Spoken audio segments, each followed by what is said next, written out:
পৃথিবীর সবচেয়ে সুন্দর ও অবিশ্বাস্য তিনটি জায়গা, যা দেখলে মনে হবে আপনি কোনো রূপকথার দেশে বা কল্পনার রাজ্যে আছেন। নাম্বার 1, মালদ্বীপ। সাগরের বুকে বিছানা। ভাবুন তো, বিছানা থেকে নামলেই মেঝে নয়, সরাসরি সমুদ্রের নীল জল। মালদ্বীপ কোনো সাধারণ দেশ নয়, এটি আসলে পানির ওপর ভাসমান এক টুকরো স্বর্গ। এখানে সকাল হয় মাছের সাথে কথা বলে, আর রাত কাটে কাঁচের ঘর থেকে তারার মেলা দেখে। আপনি কি সাগরের গহীনে নিজের ব্যক্তিগত রাজ্যে হারিয়ে যেতে প্রস্তুত? Number 2, Santorini. নীল সাদার রোম্যান্টিক ক্যানভাস। স্যান্টোরিনি হলো সেই জায়গা যেখানে সূর্য বিদায় নেয় রাজকীয়ভাবে। পাহাড়ের ঢালে ধবধবে সাদা ঘর আর নীল গম্বুজ দেখে মনে হবে আপনি কোনো শিল্পীর আঁকা ছবির ভেতরে ঢুকে পড়েছেন।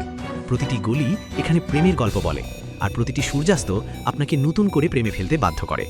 জীবনের সেরা একটি ছবি তুলতে চাইলে এখানে আসতেই হবে। নাম্বার 3, বন্ধুরা, নাম্বার 3 এমন একটি জায়গা যদি দেখলে আপনার গা শিউরিত হয়ে উঠবে। এটি দেখার আগে বন্ধু, তুমি যদি এই ছবিটিকে ভালোবাসো তাহলে ভিডিওতে একটা লাইক দাও। এই ছবিটিকে ভালোবাসলে চ্যানেলটি সাবস্ক্রাইব করে দাও। এই জায়গাটি হলো মাচু পিচু, মেঘের আড়ালে লুকানো রহস্য। যদি আপনার রক্তে অ্যাডভেঞ্চার থাকে তবে মাচু পিচু আপনার ডাকঘর।